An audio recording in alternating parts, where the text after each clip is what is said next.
How to see all downloads on Telegram.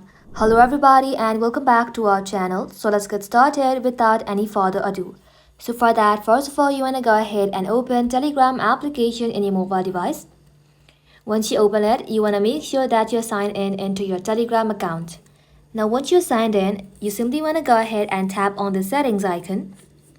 Go ahead and tap onto it. Now inside settings, scroll below and then you'll find data and storage. Tap onto it.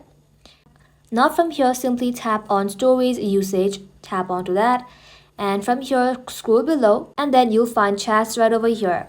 Besides chat, you'll find media. Go ahead and tap onto that, and then you'll be able to find your downloaded photos and videos on Telegram. If you would like to view it, long press onto it and then tap on open photo. If in case you want to view this in your chat section, long press onto it and then tap on show in chat. But if you would like to delete this, select it and then tap on clear selected.